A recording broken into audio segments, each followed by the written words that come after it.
Welcome to another video on what the heck is in our food.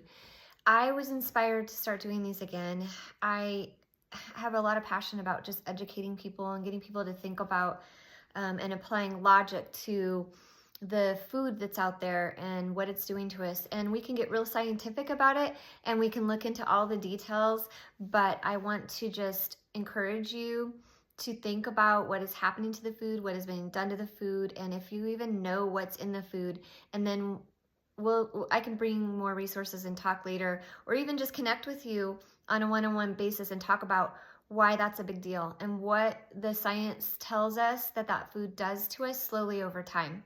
And then I was looking at some of the snacks that are out there for kids and for my grandkids, and just wanting to really be more educated and more careful about what's really healthy and what's really not healthy. And it's being sold to us as healthy. There's a lot of things out there that are the healthy alternative, and then they're not healthy either because they're ultra processed. So today we're going to talk about fruit strips or fruit snacks. And there's some that are, supposedly better because they don't have as much sugar or they're all natural, quote.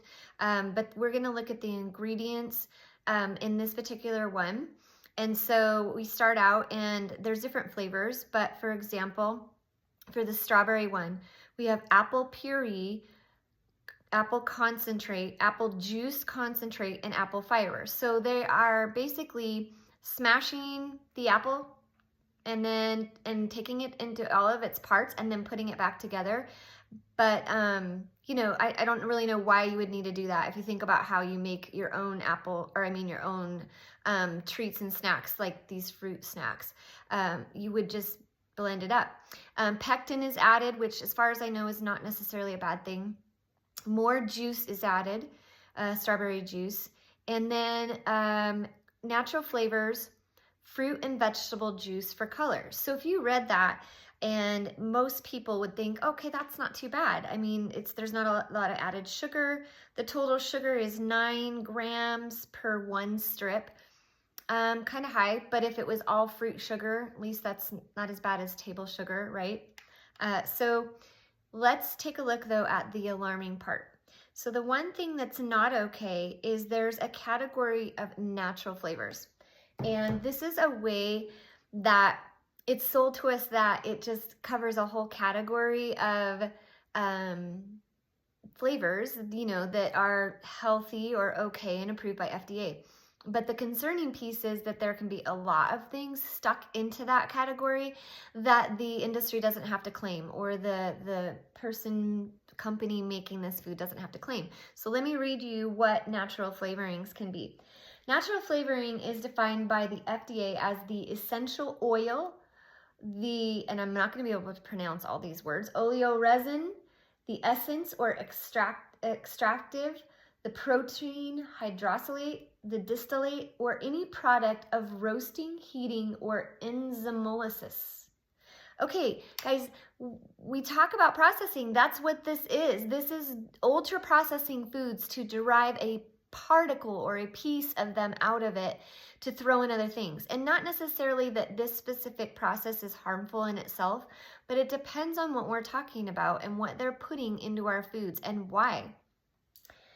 Okay, anyways, to continue, which contains the flavoring constituents derived from a spice, a fruit or fruit juice, vegetable juice, edible yeast, herb, bark, bud, root, leaf, or similar plant material, meat, seafood, poultry, eggs, dairy products, or fermentation products thereof, whose significant function in food is flavoring rather than nutritional. So it's significant. Its most important function is flavoring. And one thing that comes to mind is, what about all those allergies? Like, there are so many things that could be thrown in here. Seafood is a common allergy. Eggs,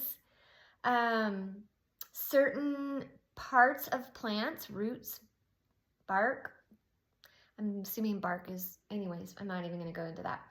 But it just, to me, is crazy that they have created a category where anything can be stuck underneath it. And another thing is, if you want your child to have a sweet treat, my recommendation would be to give them a piece of fruit.